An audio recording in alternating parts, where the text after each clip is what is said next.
The children will never be forgotten. Tonight, it's a story Canadian history wanted to forget. Cemeteries at residential schools. Just some of the untold number of graves across the country are marked for the Indigenous boys and girls who never returned home. We bring you an update on Baby H and how the child welfare system sees the newborn at the tender age of 90 minutes old.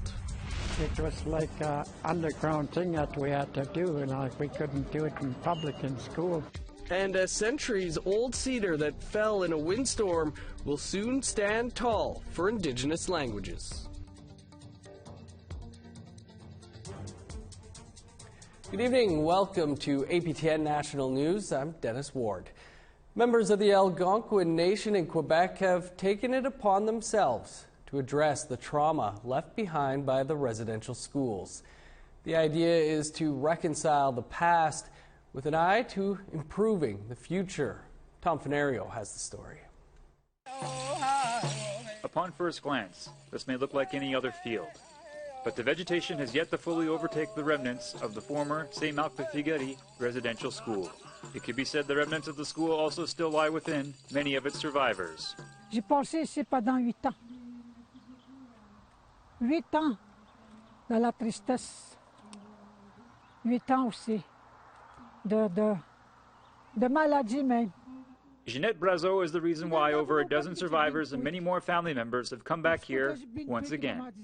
It began in 2018 when a snake came to the Anishinaabe woman in a dream. Cet animal-là m'a donné un message. Il m'a donné un message qu'on doit purifier la place. As Brazeau explains it, the meaning of the dream was not clear to her right away. It was only after consulting with other community members that she came to realize the snake's significance. Il enlève sa vieille peau. Mais nous autres aussi, on doit enlever ça. Located nearly 600 kilometers northwest of Montreal, the Saint-Marc-de-Figuerie residential school operated from 1955 until 1973. Hundreds of students, mainly Algonquin and Atikamekw, were taken from their families and brought here. Many were subjected to an all-too-familiar tale of abuse. In 1996, a priest who worked at the school was convicted of sexually abusing 6 children. C'est vrai. Ça nous a déchiré le passionnat. Il faut pas vouloir. Il faut juste laisser en arrière. Brazeau's son, Jeffrey Papetit, led the many healing activities that took place on this day, even though he's been avoiding the area for many years. J'avais jamais mis mes pieds ici. J'ai toujours traversé le chemin ici. J'ai jamais eu la chance de virer ici pour voir qu'est-ce que c'était vraiment que je vivais dans la peur. While Papetit never attended the school, he says that he was passed on the trauma. During an emotional speech, he says he forgives his parents for negative aspects of his upbringing, as well as another unnamed community member. J'ai pas honte de le dire aujourd'hui. J'ai vécu des incestes par rapport à un ex-survivant du pensionnat qui est décédé aujourd'hui. J'ai réussi quand même à me pardonner et à pardonner la personne. Like many people here, Papetit and Brazeau are from the nearby Lac-Simon Anishinaabe First Nation. The community of 1800 has long been afflicted with addiction issues and poverty. A low point was reached in early 2016 when police officer Thierry Leroux was shot and killed by a community member who then took his own life. Less than 2 months after that, another community member was killed in a violent police altercation. But a visit to Lac-Simon today shows promise. The first gas station is in the process of being built. A softball game against a local celebrity team has brought up the crowds. Whatever the challenges here, there is a strong sense of community. For Brazeau, the hope is that addressing the past will help along Lac-Simon's healing process. Aujourd'hui, j'ai affronté la réalité.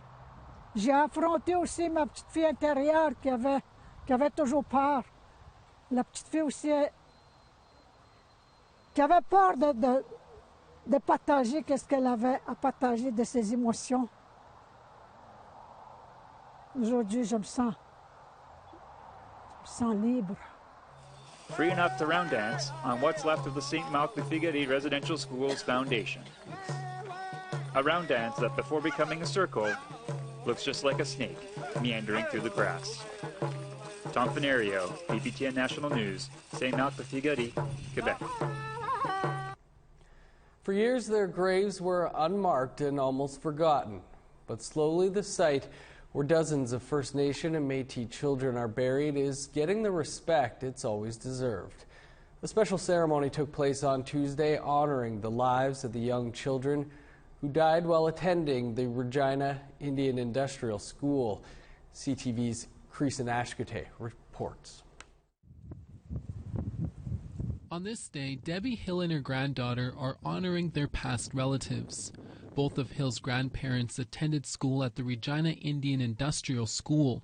She's remembering them, but also the 35 to 40 children who never made it home and are buried here. How traumatic that must have been for not only the children that passed on, but also the children that witnessed what happened to their fellow students. The Regina Indian Industrial School operated in this area from 1891 to 1910. All that remains of the school is the cemetery, and now there is people here making sure it's protected and the children are remembered. This little piece of land has been the resting place of more than 35 children. The federal government and the RCMP is assisting in transferring the land from the private owners to the Regina Indian Industrial School Association. This is not just a process involving First Nations and Indigenous people.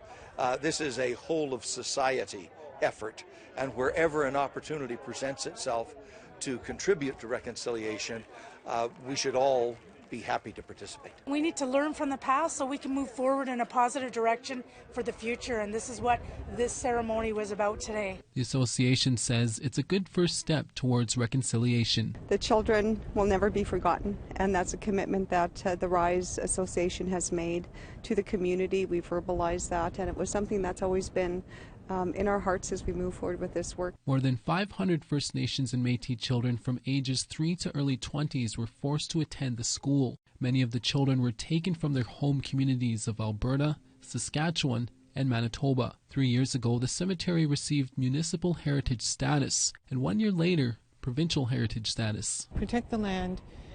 Never forget the children. The association will now work towards seeing this site gain federal heritage status so that it will be protected from future developments.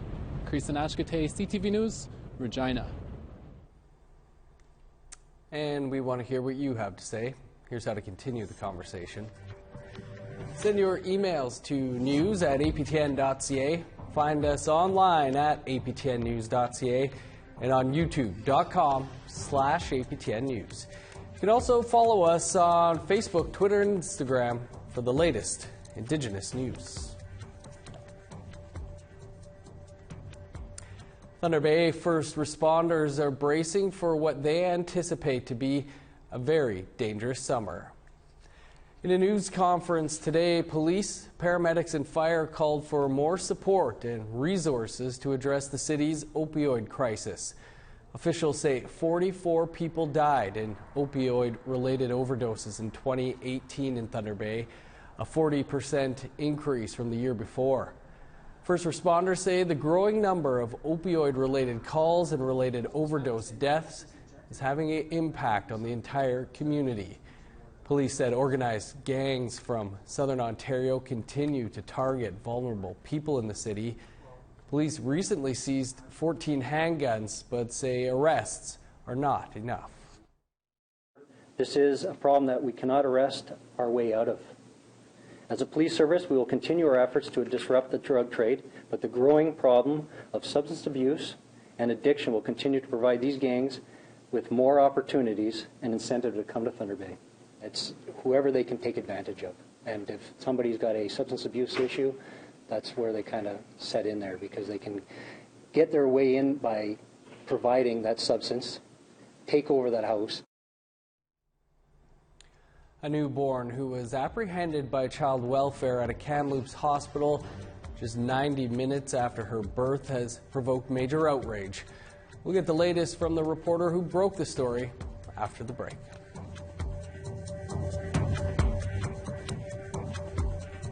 Here's a look at Thursday's weather forecast starting on the East Coast. 17 with showers for Halifax, 24 and rain for Fredericton.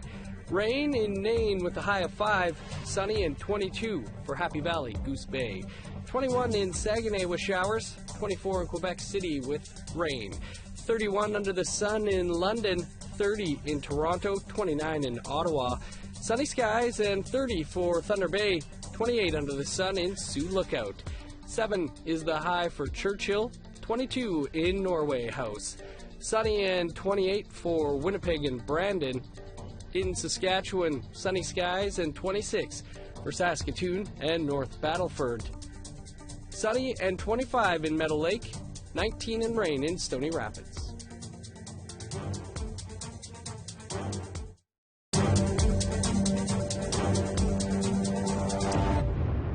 Welcome back. Last week, APTN broke a story about a BC baby who was just 90 minutes old when social workers moved in to say they were taking the baby on the grounds of neglect. The story has provoked outcry and been shared nearly 4,000 times on social media. Joining me now is Melissa Ridgen, the reporter behind this story. For those who don't know Melissa and didn't catch this story on our website, aptnnews.ca, bring us up to speed on what this is all about. Right. So June 12th, a baby is born. The parents, this is in Kamloops, a hospital in Kamloops, into Indigenous parents. They're, of course, overjoyed. Birth of their first child. Very quickly, 90 minutes later, so an hour and a half after this child's born by C-section, social workers arrive to say that they are going to be apprehending the baby for neglect. So, of course, people think that how would you possibly neglect a child in an hour and a half of life, right? So that's what caught my attention, so I started looking into it. The baby wasn't apprehended that day. There was a maternal grandmother who was there, warded them off a bit for 2 days. They came back, social workers came back for a scheduled meeting. They were 2 hours late. The mom, who, like I said, had gone through a C-section, which is, of course, major abdominal surgery, she's sleeping, she's sedated by her doctor, and wakes up to find that her baby is gone. And the reason why they took the baby, according to an audio recording that I received yesterday with social workers and the parents, social workers say that the medical staff had said that this mother wasn't responding to cues. So the baby's born, mom just underwent surgery, kind of falls asleep, doctors sedate her, medical staff are saying, well, she's not up feeding her child, she's not getting up and looking after her child, which is outrageous to anybody who knows what a C-section involves. You're not able to get up and move and get your child. You are sedated, you're sleeping through it. Myself, I had a child 9 years ago, and I would wake up and doctors would, or nurses would say, you were asleep. We fed the baby, woke up hungry, we fed the baby, changed the baby, just decided to let you sleep. It seems that is what happened with some patients, but didn't happen in this case. So today is baby H, who we've been referring to the baby as, is baby H's 2-week birthday. Well, where do things stand? So she's in foster care. She's not BC Family and Children's Ministry of Children and Family Development says that if they take a child, they would prefer to place the baby with family or extended family. That hasn't happened in this case. The baby is taken to a foster home in in Williams Lake. It's for the non-Indigenous foster parents. The parents have been, though, allowed to visit their baby. At least so the baby's 2 weeks old. They've seen the baby 4 times for 2 hours each time. Supervised visit. The first time, mom, again, who had been recovering from a C-section, was not overly fast walking to get to the meeting, and she got in the door a couple minutes late, and they said if she was ever late again, all future visits would be canceled. So this family is kind of caught in this torment of wanting to see their child, but being played as marionettes by a system that can make them do really anything. There's been a lot of backlash on social media. Lots of anti-CFS advocates have taken to this and have been relentless in pursuing the agencies and the workers that are responsible in this. And I think what that's done, and we've seen this happen in other cases as well, is it kind of lights the fire underneath these social workers to get the ball moving a little bit faster. The last time I had heard that from the dad, he'd said that social workers had said that If they move in with one of their parents, so one of the grandmothers, they can get their baby back in 2 weeks. And I said to the dad, well, so why would they say to do that? And he says, I don't know, we're grown adults. There's no reason for us to be living with our parents, but they said that that's what has to happen. That's just an arbitrary thing that they picked. And the family feels that they have no choice. They've got to do that. So they'll be planning to move in with parents. So this story has generated attention from other media in BC while you've been covering these types of CFS stories and questionable apprehensions for many months. It's new to many mainstream media. You were on Global News Radio Vancouver earlier this week. Let's take a listen. Has there been violence in the home or something? I mean, there's got to be some reason. They wouldn't just come in and take a baby like that if they didn't have reasonable grounds. And that's what we as regular citizens like to hope is the case, right? Yeah, that you have to have strong grounds. Right. But I keep finding in covering these, and this is not the first CFS questionable apprehension case that I found. I have one from Ontario. They seized 5 kids because somebody phoned and said this woman is a meth dealer. And this woman is not a meth dealer. It was just somebody who was angry about where this woman was living. It was like a landlord's ex-wife. A 6-month investigation later, no, she's not a meth dealer. Here's $1,500 worth of gift cards and your 5 children back. Sorry about that. As we heard, there's disbelief that social workers take kids without good reason. What are your thoughts about non-Indigenous media's perspective on this issue? Well, I think most Canadians believe that kids in care are there for good reason.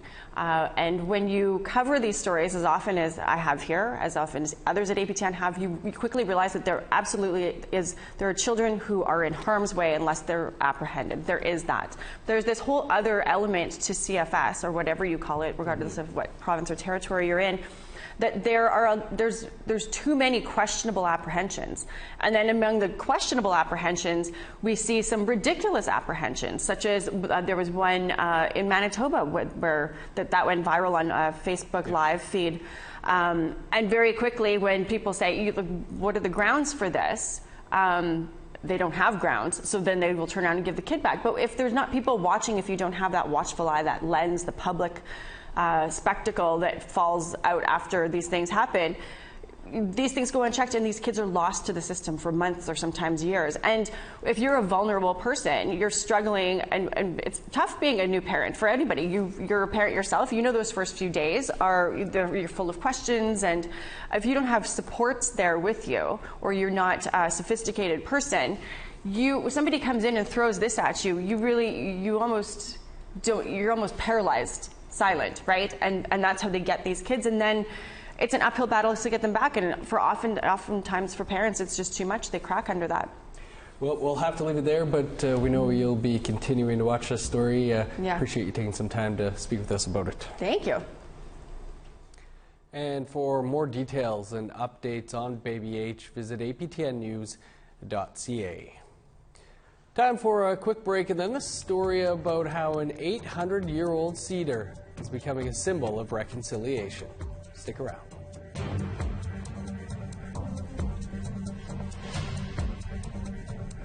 Here's the rest of Thursday's weather forecast. Picking back up in northern Alberta, showers and 20 for high level, 23 under the sun at Fort McMurray.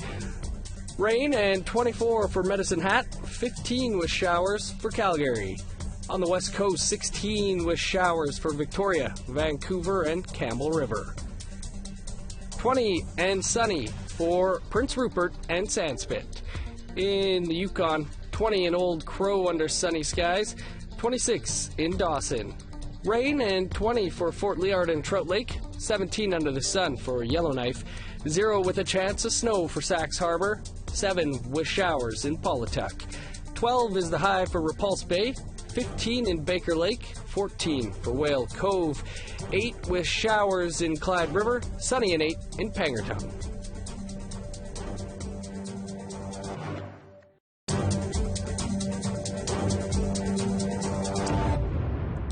Welcome back. An 800-year-old cedar is being transformed into a totem pole in Port Alberni, British Columbia. The work was commissioned as a 65-foot symbol of reconciliation during the United Nations International Year of Indigenous Languages. APTN's Lori Hamlin has that story. for me, I have the language of a 10-year-old boy. And what we're saying is that we have to say what we have left.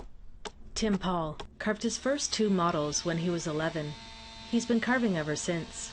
Luckily, his residential school sentence didn't rob him of his skill, like it did his people's language. One year and got home and asked my mom, don't speak to us anymore, speak English.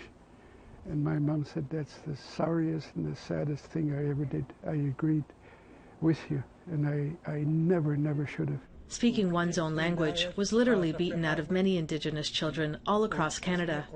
Paul says his new project, the Language Revitalization Pole, is a symbol of real reconciliation. If we depended on somebody else to do this for us, wouldn't have got done. We're the only ones yet so far that have rebuilt, and we rebuild this bridge for ourselves. And this here is something that our people and our family are going to be proud of. The Language Revitalization Pole was commissioned by the First Nations Education Foundation. Les Doran, the organization's CEO, says the project started with an idea for an app and evolved to incorporate the totem pole.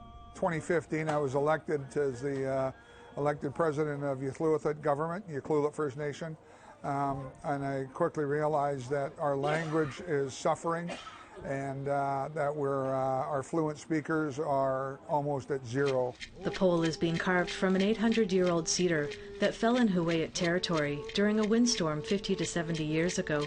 This totem pole will tell a story to anybody that wants to hear it and see it, and it'll be narrated by Harry and Tim Paul. Harry Lucas is one of many community members volunteering his time on the project. He's one of the last from Nachalnath fluent in the language. It's fairly rare I find anybody to converse with now. Like, I talk to myself a lot. You know, I answer myself and talk to myself the language, you know, to keep it in my head. Lucas spent 11 years in residential school, starting in the 40s.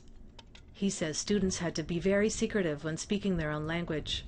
It was like an underground thing that we had to do, and like we couldn't do it in public in school. The team working on the ancient cedar all have different skills. Some have no experience at all, but are eager to learn. Our team, if you watch, you know, one guy's cutting, the sawdust is flying, and the other guy's coming in right behind him, and it's just that's what they're doing. And there is no money, right? There is no money that's being handed off to these guys. Although the project is searching for funding, Doran says the pole will be finished come hell or high water. This project is going to go on, whether the governments jump on board or not. And that's what this thing here means. This is what this baby means, is that this is part of the reconciliation, and we need to reconcile. We need to have this awareness right throughout and around the world. Right? This is about Indigenous people. This isn't just about our Nachalnath or my tribe. The Language Revitalization Pole is expected to be finished by November. APTN News will follow its progress and revisit this story in the fall. Lori Hamlin, APTN National News, Port Alberni. Some gorgeous work. Hopefully they can find some financial assistance. That's your APTN National News for this Wednesday. For much more, visit our website, aptnnews.ca, and stay up to date by downloading the APTN News app. I'm Dennis Ward. Thanks for tuning in. We'll see you back here tomorrow.